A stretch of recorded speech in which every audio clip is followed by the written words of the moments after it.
मेरी भाषा हिंदी भाषा परिवार में आप सभी प्यारे बच्चों का स्वागत है। आशा करती हूँ आप सभी अपने परिवार के साथ स्वस्थ हैं, सुरक्षित हैं और खुश होकर अपनी पढ़ाई कर रही हैं। प्यारे बच्चों, आज हम पढ़ने वाले हैं हमारे पाठ स्वतंत्रता की ओर के अभ्यास के प्रश्न उत्तर। पूरे पाठ को अच्छे से हम पढ़ चुके हैं, समझ चुके हैं। इसके लिए आप पिछला वीडियो देख सकते हैं। आज के इस वीडियो में हम स्वतंत्रता की ओर के अभ्यास के प्रश्न उत्तर पर विस्तार से चर्चा करने वाले हैं। आइए शुरू करते हैं। प्यारे बच्चों, हमारे पाठ में हमने जाना महात्मा गांधी जी अहमदाबाद के पास साबरमती आश्रम में रहते थे और साथ में उनके साथ भारत के कोने कोने से आकर लोग रहते थे। उनके आश्रम में हर व्यक्ति अपना काम खुद करता था। एक छोटा सा बच्चा धनी भी अपना काम खुद करता था। उसका काम था उसकी बकरी बिन्नी को संभालना। पाठ में हमने दांडी यात्रा के बारे में भी जाना। अंग्रेजी सरकार ने भारतवासियों के नमक खरीदने पर टैक्स लगा दिया था और इसी का विरोध करने के लिए महात्मा गांधी जी अपने साथियों के साथ दांडी यात्रा पर जाते हैं, जिसकी बात हमारे पाठ में की गई है। पाठ में हमने देखा धनी जो कि 9 साल का बच्चा है, वो भी महात्मा गांधी जी के साथ दांडी यात्रा पर जाना चाहता था, लेकिन महात्मा गांधी जी ने बड़ी समझदारी से उसको समझा दिया। गांधी जी के समझाने पर धनी मान जाता है और वह अपनी बिन्नी के साथ आश्रम में रुकने के लिए तैयार हो जाता है। प्यारे बच्चों, हमारा पहला अभ्यास का प्रश्न है प्यारे बापू। महात्मा गांधी जी को ही हम प्यार से बापू कहकर बुलाते हैं और उनको राष्ट्रपिता भी कहते हैं। इस कहानी को पढ़कर तुम्हें बापू के बारे में कई बातें पता चली होंगी। उनमें से कोई 3 बातें यहाँ लिखो। पूरे पाठ को पढ़ने के बाद आपको महात्मा गांधी जी की जो बातें सबसे ज़्यादा अच्छी लगी उनको आपने यहाँ पर लिखना है। वो कोई भी बात हो सकती है। हम सभी जानते हैं महात्मा गांधी जी सत्य और अहिंसा के मार्ग पर चलते थे, अपना काम खुद करते थे। आज़ादी की लड़ाई में उन्होंने कितना बड़ा योगदान दिया था। आपको उनकी जो भी 3 बातें सबसे ज़्यादा अच्छी लगती है उन्हीं के बारे में यहाँ पर आपको लिखना है। यहाँ पर 3 बातें पहले से ही लिखी गई है, लेकिन आप अपने मन में अपनी बातें सोचकर जरूर लिख सकते हैं। गांधी जी सत्यवादी थे, यानी हमेशा सच बोलते थे। दूसरी जो उनकी खास बात है, गांधी जी अन्याय व हिंसा का विरोध हमेशा अहिंसा से करते थे। गांधी जी चरखे पर सूत काटते थे। इन तीनों बातों को यहाँ पर लिखा गया है, लेकिन आपको गांधी जी की जो सबसे ज़्यादा अच्छी बातें लगती है वही आपने यहाँ पर लिखनी है। आप अपनी मर्जी से भी उनके बारे में कोई भी 3 बातें सोचकर लिख सकते हैं। गांधी जी अपना काम खुद करते थे। गांधी जी ने आज़ादी की लड़ाई में महत्वपूर्ण योगदान दिया था। ये बातें भी आप यहाँ पर लिख सकते हैं। आइए दूसरा प्रश्न देखते हैं। चूल्हा। धनी की माँ चूल्हा फूंक रही थी। धनी की माँ खाना पकाने के लिए चूल्हे का इस्तेमाल करती थी। नीचे कुछ चित्र बने हैं, इनके नाम पता करो और लिखो। चित्रों को आपने ध्यान से देखना है। पाठ में हमने देखा जब धनी को भूख लगती है और वो माँ के पास रसोई घर में जाता है तो माँ चूल्हा फूंक रही है और चूल्हा फूंकते समय हम लकड़ियों को जलाते हैं। लकड़ियों को जलाने से धुआं निकलता है। इसी कारण से धनी की माँ को खांसी भी आती है और धनी के बार बार सवाल करने पर माँ को गुस्सा आ जाता है। माँ खांसते हुए धनी को बाहर जाने के लिए कहती है। आइए चित्र को ध्यान से देखते हैं और पता लगाते हैं यहाँ पर कौन कौन से चित्र बने हैं। इनमें कौन कौन से ईंधन का इस्तेमाल किया जाता है। तुम्हारे घर में खाना पकाने के लिए इनमें से किसका इस्तेमाल किया जाता है। चित्र में हम देख सकते हैं सबसे पहले नंबर पर स्टोव है, दूसरे नंबर पर चूल्हा आप देख सकते हैं, फिर गैस है, उसके बाद अंगीठी है। इन सभी को आपने अपने घर में या अपने घर के आसपास किसी के घर में ज़रूर देखा होगा। स्टोव को चलाने के लिए मिट्टी के तेल का प्रयोग किया जाता है, केरोसिन ऑयल का प्रयोग किया जाता है। चूल्हा जलाने के लिए लकड़ी का प्रयोग करते हैं। गैस स्टोव जलाने के लिए हमें LPG गैस सिलेंडर चाहिए होता है और अंगीठी के लिए हम कोयले का इस्तेमाल करते हैं। इन सभी के प्रयोग से हम इनको जला सकते हैं। तुम्हारे घर में खाना पकाने के लिए इनमें से कौन सा इस्तेमाल किया जाता है। हमारे घर में खाना पकाने के लिए गैस स्टोव का इस्तेमाल किया जाता है। आजकल हम स्टोव या अंगीठी का बहुत कम प्रयोग करते हैं। चूल्हे का भी प्रयोग बहुत कम किया जाता है। ज़्यादातर घरों में LPG गैस सिलेंडर आता है और गैस की सहायता से हम खाना पकाते हैं। आपके घर में अगर चूल्हे पे खाना बनाया जाता है या स्टोव या अंगीठी का प्रयोग किया जाता है तो आप उसका नाम भी लिख सकते हैं। आजकल ज़्यादातर घरों में LPG गैस सिलेंडर का प्रयोग किया जाता है और गैस पर ही खाना बनाया जाता है, लेकिन अनेक जगहों पर स्टोव, अंगीठी और चूल्हे का प्रयोग भी किया जाता है। आपके घर में क्या प्रयोग किया जाता है खाना पकाने के लिए, आपने उसका नाम लिखना है। अगला हमारा प्रश्न है कहानी से आगे। नीचे कहानी में आए कुछ शब्द लिखे हैं। कक्षा में 4-4 के समूह में एक एक चीज के बारे में पता करो। कहानी में हमने देखा स्वतंत्रता के बारे में बातचीत की गई है, सत्याग्रह शब्द भी आया है, खादी का प्रयोग भी किया है और चरखा भी शब्द आया है। इन सभी के बारे में हमें जानकारी इकट्ठा करनी है। तुम इस काम में अपने दोस्तों से, बड़ों से शब्दकोश यानी डिक्शनरी या पुस्तकालय से सहायता ले सकते हो। जानकारी इकट्ठा करने के बाद कक्षा में इसके बारे में चर्चा कीजिए। सबसे पहला शब्द है स्वतंत्रता, और स्वतंत्रता का अर्थ होता है आज़ादी। आज़ादी के बारे में हम सभी जानते हैं और हमारे भारत देश को आज़ादी कैसे मिली है इसके बारे में भी हम सभी जानते हैं। भारत ने एक लंबे समय के बाद स्वतंत्रता प्राप्त की है। अंग्रेजों ने भारत पर कब्जा करके इसे गुलाम बना लिया था। स्वतंत्रता पाने के लिए कई वीरों ने बलिदान दिया था, तब जाकर हमें 15 अगस्त 1947 में स्वतंत्रता प्राप्त हुई थी और इसी दिवस को हम आज़ादी दिवस या स्वतंत्रता दिवस के रूप में मनाते हैं। गांधी जी ने भारत को आज़ाद कराने के लिए अनेक आंदोलन चलाए। दांडी यात्रा, असहयोग आंदोलन, सत्याग्रह, भारत छोड़ो आंदोलन, ये सभी आंदोलन गांधी जी ने भारत को अंग्रेजों की गुलामी से आज़ाद करने के लिए चलाए और उनका महत्वपूर्ण योगदान रहा है हमारे भारत देश को स्वतंत्रता दिलाने में। दूसरा हमारा शब्द है सत्याग्रह, सत्य के लिए आग्रह करना। गांधी जी ने सत्याग्रह आंदोलन के द्वारा अंग्रेजों का मुकाबला किया था। इसमें बिना खून खराबे के सरकार का विरोध किया गया। सत्य और अहिंसा के मार्ग पर चलते हुए सरकार का विरोध किया गया। इस आंदोलन ने अंग्रेजी सरकार की नींद उड़ा दी थी। इसीलिए हम कहते हैं गांधी जी हमेशा सत्य और अहिंसा के मार्ग पर चलते थे और हमें भी सत्य और अहिंसा के मार्ग पर चलना चाहिए। बुराई कितनी भी बलशाली क्यों ना हो, एक दिन अच्छाई की जीत जरूर होती है, सच्चाई की जीत जरूर होती है। तीसरा हमारा शब्द है खादी, और खादी के बारे में आप सभी जानते हैं, चरखे से बनाए धागे का मोटा कपड़ा। खादी सूत से बना वस्त्र होता है। गांधी जी ने खादी अपनाकर अंग्रेजी वस्त्रों का बहिष्कार किया था। गांधी जी ने भारत के लोगों को खादी अपनाने का आग्रह किया था। अंग्रेजी वस्त्रों का बहिष्कार करना ताकि खुद से हम सूत काटें, खुद से हम खादी के वस्त्र बनाएं और अपने ही बनाए गए स्वदेशी वस्त्रों को पहनें। इस तरीके से उन्होंने अंग्रेजी सरकार का विरोध किया। इस तरह भारत के लघु उद्योगों को पुनः स्थापित करने का प्रयास किया गया। अगर लोग खुद से चरखा काटेंगे, खुद से सूत तैयार करेंगे और खुद से ही खादी के कपड़े बनाएंगे तो बहुत सारे लोगों को रोजगार मिलेगा। रोजगार मिलेगा तो उनको जो कपड़े हैं वो अंग्रेजों से नहीं खरीदने पड़ेंगे। अंग्रेजों से नहीं खरीदेंगे तो वो अपने ही देश के बने हुए कपड़े पहन सकते हैं और ये अच्छा तरीका था अंग्रेजी सरकार का विरोध करने का। और प्यारे बच्चों, इसीलिए गांधी जी हमेशा चरखा चलाते थे, सूत काटते थे और हमेशा खादी की लंगोटी पहनते थे, खादी के कपड़े पहनते थे। उनके आश्रम में भी सभी लोग क्या करते थे, चरखा चलाते थे, सूत काटते थे और खादी के वस्त्र बनाते थे।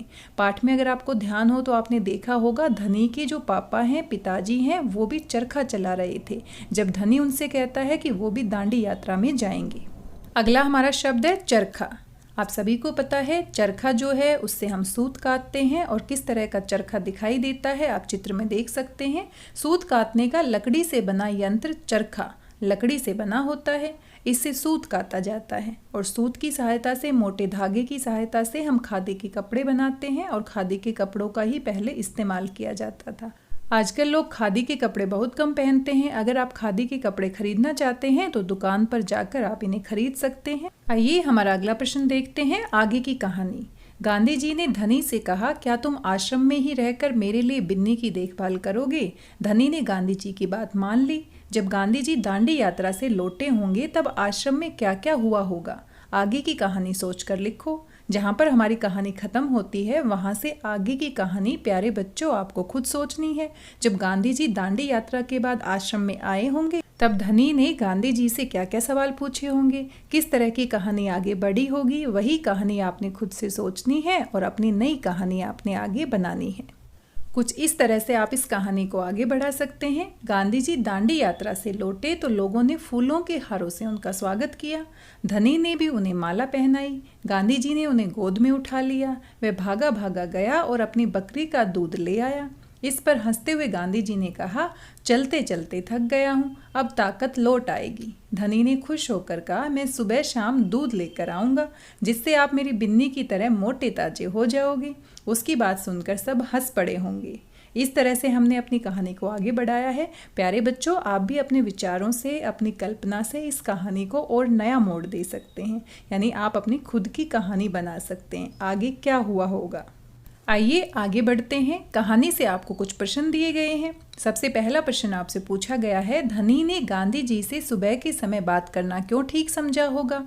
पाठ जब हम पढ़ रहे थे तो हमने देखा गांधी जी बहुत व्यस्त रहते थे, हमेशा काम में लगे रहते थे। इसीलिए धनी ने सोचा सुबह सुबह जब वो सैर पर जाते हैं तो उस समय उनके आसपास कोई नहीं होता, वो कोई भी काम नहीं कर रहे होते। इसीलिए उसने सोचा होगा कि सुबह के समय बात करना सबसे ठीक होगा।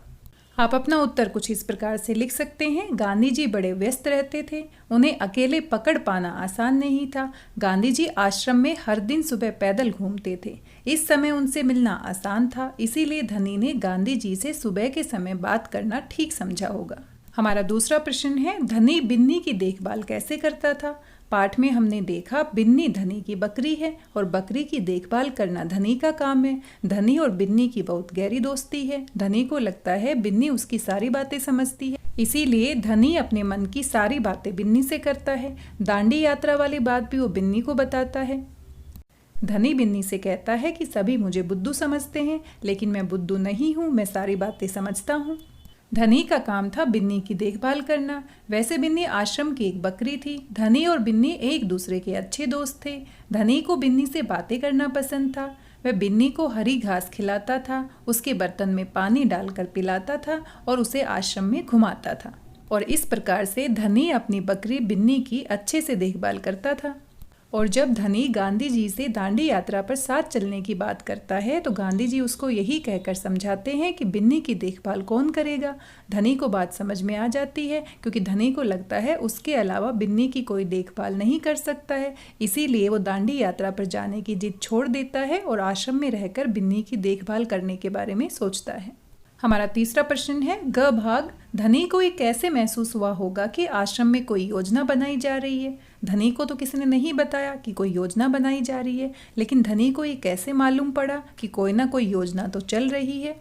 एक दिन जब धनी बिन्नी को घास खिला रहा था तब उस समय सभी गांधी जी के कमरे में बैठकर गंभीरतापूर्वक चर्चा कर रहे थे, सभी बातचीत कर रहे थे। धनी को उसी समय महसूस हुआ होगा कि आश्रम में कोई योजना बनाई जा रही है। सभी लोग गांधी जी से बातचीत कर रहे थे और इतने अच्छे से बातचीत कर रहे थे, गंभीरता से बातचीत कर रहे थे कि वहीं पर उसको एहसास हुआ होगा कि कोई ना कोई योजना तो बनाई जा रही है, किसी ना किसी के बारे में तो बातचीत की जा रही है, तभी सभी लोग इकट्ठा होकर इतनी गंभीरता से बात कर रहे हैं।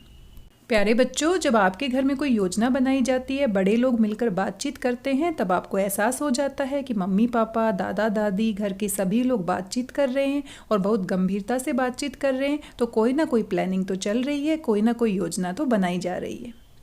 इसी तरह से धनी को भी गांधी जी और सभी लोगों की बातचीत को देखकर एहसास हुआ होगा, महसूस हुआ होगा कि आश्रम में कोई ना कोई योजना तो बनाई जा रही है, जिसके बारे में धनी को और बिन्नी को नहीं बताया जा रहा है। आगे हमारे प्रश्न है, कहानी और तुम।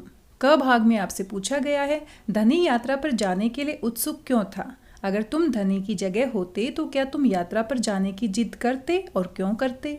आपको सोचना है कि अगर आप आश्रम में होते और आपको पता चलता गांधी जी दांडी यात्रा पर जा रहे हैं तो क्या आप धनी की तरह जाने की जिद करते, और करते तो क्यों करते। सोचिए और अपना उत्तर बताइए। धनी जानता था कि हमारा देश गुलाम है, अंग्रेजों की सरकार हमारे ऊपर अत्याचार करती रहती है, अन्याय करती रहती है, और गांधी जी उनके खिलाफ लड़ाई जारी रख रहे हैं, स्वतंत्रता की लड़ाई लड़ रहे हैं, बाकी लोग भी उनका साथ देते हैं। और धनी को गांधी जी के कामों के बारे में जानकारी थी, इसीलिए धनी भी स्वतंत्रता की लड़ाई में भाग लेना चाहता था। वह गांधी जी के कारनामों से प्रभावित था, इसीलिए वह यात्रा पर जाने के लिए उत्सुक था। जी हाँ, अगर मैं धनी की जगह होता तो मैं भी यात्रा पर जाने की जिद करता, क्योंकि मैं भी चाहता कि स्वतंत्रता की लड़ाई में अपना योगदान दे सकूं। प्यारे बच्चों, आप क्या करते। अगर आप जाना चाहते तो क्यों जाना चाहते, और नहीं जाना चाहते तो क्यों नहीं जाना चाहते। आप अपना उत्तर यहाँ पर लिख सकते हैं। ख भाग में आपसे पूछा गया है, गांधी जी ने धनी को न जाने के लिए कैसे मनाया। क्या तुम गांधी जी के तर्क से सहमत हो और क्यों। गांधी जी ने जो बात समझाई धनी को समझ में आ गई। क्या आपको लगता है गांधी जी ने सही तर्क दिया था, सही तरीके से समझाया था, और क्यों समझाया था। आपको सोचना है और इसका उत्तर लिखना है। हाँ, हम गांधी जी के तर्क से सहमत हैं, क्योंकि इतनी लंबी यात्रा बच्चे नहीं कर सकते। गांधी जी के साथ जाना और इतने लंबे समय तक यात्रा पर रहना बच्चों के बस की बात नहीं है। और धनी तो सिर्फ 9 साल का बच्चा था। फिर बिन्नी केवल धनी के हाथों से ही खाना खाती थी, इसीलिए उसकी देखभाल करना भी जरूरी था। तो गांधी जी ने सही तर्क दिया, और गांधी जी के समझाने पर धनी मान भी जाता है, बल्कि खुश भी हो जाता है कि वह बिन्नी की देखभाल करेगा। जब गांधी जी वापिस आएंगे तो बिन्नी के दूध से उनको ताकत मिलेगी। जब उनके पिता ने कहा कि तुम नहीं जा सकते, सिर्फ गांधी जी ने ही कुछ लोगों को सिलेक्ट किया है, वही लोग जा सकते हैं, तो वो बात तो धनी को समझ में नहीं आई थी। तो गांधी जी का समझाने का तरीका बहुत अच्छा था, और उनके समझाने के तरीके से धनी मान भी जाता है। अगला हमारा प्रश्न है ताकत के लिए। गांधी जी ने कहा, जब मैं वापस आऊंगा तो मुझे खूब सारा दूध पीना पड़ेगा, जिससे कि मेरी ताकत लौट आए। बताओ, खूब सारी ताकत और अच्छी सेहत के लिए तुम क्या क्या खाओगे पियोगे? आपसे पूछा गया है। यहाँ पर अनेक प्रकार की खाने की वस्तुओं के नाम लिखे गए हैं। आपको देखना है, पढ़ना है, समझना है और बताना है कि ताकत और अच्छी सेहत के लिए आप क्या क्या खाएंगे। ऐसे ही नहीं, कुछ भी आपने सोचना है। हाँ, ध्यान से पढ़ना है। चटपटी अंकुरित दाल, गर्म समोसे, करारे गोलगप्पे, कुरकुरी मक्का की रोटी, खुशबूदार दाल, मसालेदार अचार, मीठा दूध, रसीला आम, गर्मा गर्म साग, ठंडी आइसक्रीम, रंग बिरंगी टॉफी, ठंडा शरबत। पढ़ते पढ़ते मुंह में पानी आ गया होगा, लेकिन आपको स्वाद के बारे में नहीं सोचना कि खाने में क्या टेस्टी लगता है। आपने ताकत और अच्छी सेहत के लिए खाना बताना है कि कौन कौन सी वस्तुएं आप खाएंगे जिससे आपको ताकत मिल सकती है और अच्छी सेहत मिल सकती है। चटपटी अंकुरित दाल खाना हमारे लिए बहुत अच्छा होता है, जिससे हमें प्रोटीन मिलता है, ताकत मिलती है। गर्म समोसे, अब समोसे हमारी सेहत के लिए ज़्यादा अच्छे तो नहीं होते। समोसे जो होते हैं वो स्वादिष्ट तो लगते हैं, लेकिन ताकत और सेहत के लिए हम गरम समोसे तो नहीं खा सकते हैं। करारे गोलगप्पे भी स्वाद के लिए अच्छे होते हैं, लेकिन सेहत के लिए इतने अच्छे नहीं होते। कुरकुरी मक्का की रोटी तो सेहतमंद होती है, अच्छी सेहत और ताकत के लिए ज़रूरी है। खुशबूदार दाल भी आप खा सकते हैं। मसालेदार अचार, अब मसालेदार अचार खाने में स्वादिष्ट लगता है, टेस्टी लगता है, लेकिन सेहत के लिए इतना अच्छा नहीं होता है।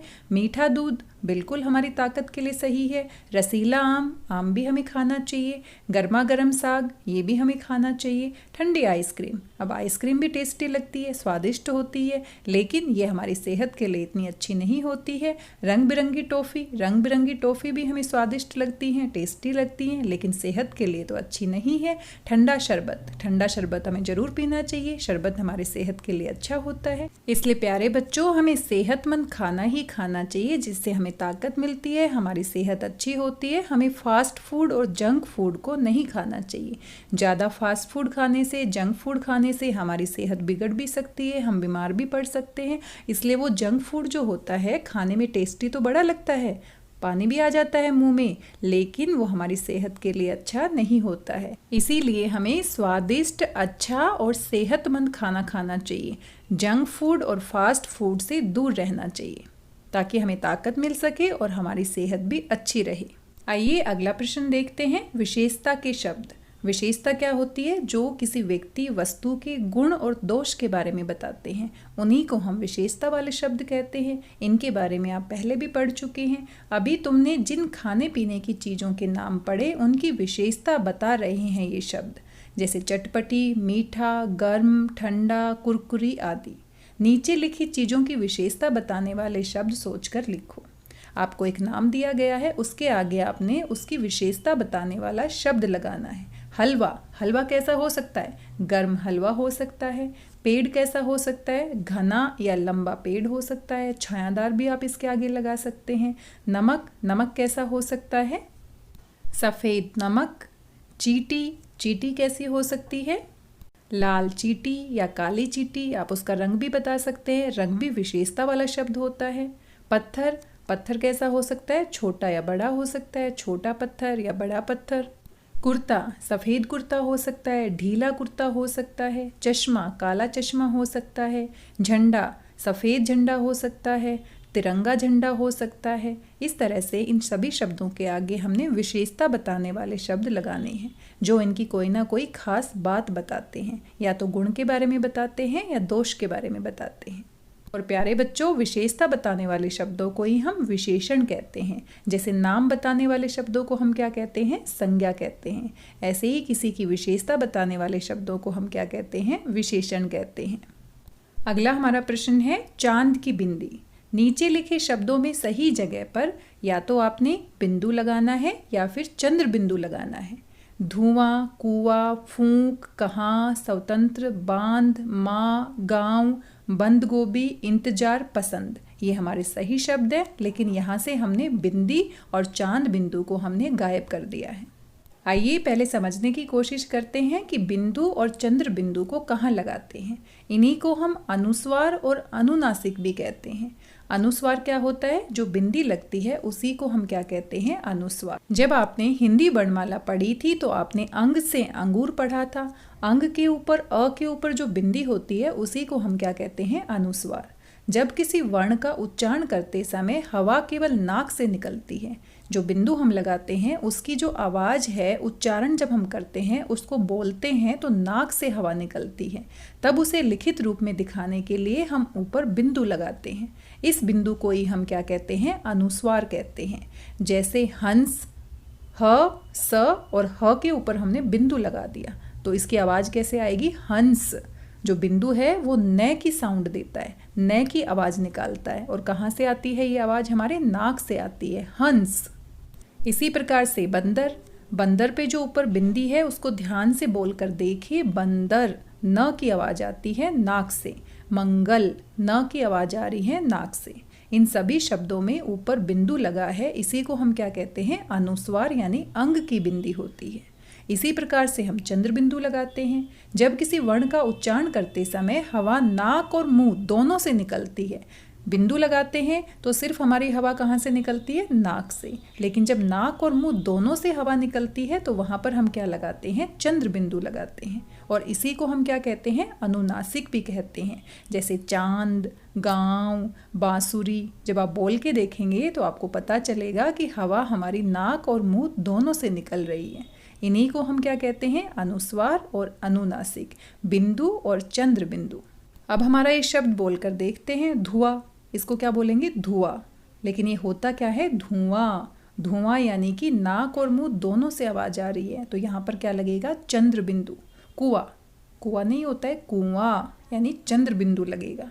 फूक, फूंक, यहाँ पर भी चंद्र बिंदु लगेगा। कहा, कहाँ, यहाँ पर भी हमारा चंद्र बिंदु लगेगा। स्वतंत्र, यहाँ पर सिर्फ हमारा बिंदु लगेगा, अनुस्वार लगेगा। बांध, चंद्र बिंदु लगेगा। माँ, चंद्र बिंदु लगेगा। गांव, चंद्र बिंदु लगेगा। बंद गोभी, यहाँ पर सिर्फ आवाज़ नाक से आ रही है तो बिंदु लगेगा। इंतजार, बिंदु लगेगा। पसंद, बिंदु लगेगा। इसीलिए प्यारे बच्चों, इन शब्दों को जब हम बोलते हैं तो थोड़ा ध्यान देना है कि कैसे हम बोल रहे हैं। बोलने के ऊपर ध्यान देंगे, अच्छे से हम ध्यान लगाएंगे तो हमें पता चलेगा आवाज़ सिर्फ नाक से आ रही है या नाक और मुंह दोनों से आ रही है। जब आवाज़ नाक से आती है तो अनुस्वार यानी बिंदु लगाते हैं, और नाक और मुंह दोनों से आती है तो तब हम चंद्र बिंदु लगाते हैं, यानी अनुनासिक लगाते हैं। अनुस्वार, अनुनासिक, बिंदु, चंद्र बिंदु।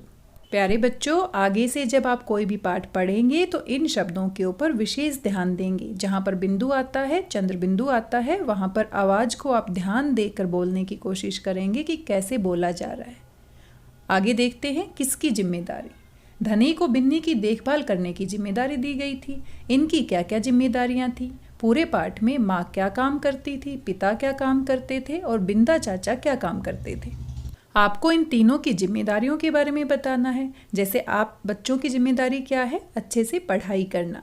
और आपके मम्मी पापा की जिम्मेदारी क्या है? आपकी देखभाल करना। आपके अध्यापक की जिम्मेदारी क्या है? आपको अच्छे से पढ़ाना, आपको अच्छे से समझाना। इसलिए हर किसी की अपनी जिम्मेदारी होती है। पाठ में माता पिता और साथ में बिंदा की क्या जिम्मेदारी दिखाई गई है, इसी के बारे में आपको अपने प्रश्न के उत्तर में लिखना है। पाठ को पढ़ते हुए हमने देखा माँ चूल्हे पर खाना पकाती है, यानी माँ की जिम्मेदारी है आश्रम के लोगों के लिए खाना पकाना। पिता पेड़ के नीचे बैठकर चरखा काट रहे थे, यानी पिता की जिम्मेदारी है चरखा काट कर धागा बनाना। और बिंदा को हमने देखा था आश्रम में तरह तरह की सब्जियां उगाते हैं और वो क्यारियों में आलू खोद रहे थे। जब धनी उनके पास जाता है और उनसे सवाल पूछता है तो पाठ के अनुसार माँ की जिम्मेदारी है आश्रम के लोगों के लिए खाना पकाना, पिता चरखा काट कर धागा बनाते हैं और बिंदा चाचा आश्रम में अनेक तरह की सब्जियां उगाते हैं। और धनी की भी जिम्मेदारी थी। धनी क्या करता है? बिन्नी की देखभाल करता है। इसलिए आश्रम में हर किसी व्यक्ति की अपनी अपनी जिम्मेदारियां थी। साथ में प्यारे बच्चों, हमारे घर में हम सभी की अलग अलग जिम्मेदारियां हैं। आपके पापा कुछ काम करते हैं, मम्मी घर का काम करती है और साथ में आप पढ़ाई करते हैं। हर किसी व्यक्ति की अपनी अपनी जिम्मेदारियां होती हैं। प्यारे बच्चों, आज की इस वीडियो में हमने अपने पाठ स्वतंत्रता की ओर के अभ्यास के प्रश्न उत्तर के ऊपर विस्तार से चर्चा की है। आशा करती हूँ आपको सभी प्रश्न समझ में आए होंगे। सभी प्रश्नों के उत्तर आप समझकर लिख पाएंगे। आज के इस वीडियो में बस इतना ही। मिलते हैं अगले वीडियो में एक नए पाठ के साथ। तब तक स्वस्थ रहिए, व्यस्त रहिए, मस्त रहिए और खुश होकर पढ़ते रहिए और अपनी जिम्मेदारियों को निभाते रहिए। अच्छे से पढ़ाई करते रहिए, क्योंकि पढ़ना ही आप सभी बच्चों की सबसे बड़ी जिम्मेदारी है। इसलिए मन लगाकर और खुश होकर पढ़ते रहिए। वीडियो आपको कैसा लगा, फीडबैक जरूर दीजिएगा। मिलते हैं अगले वीडियो में। मेरी भाषा हिंदी भाषा परिवार से जुड़ने के लिए आप सभी प्यारे बच्चों का धन्यवाद, बहुत बहुत धन्यवाद।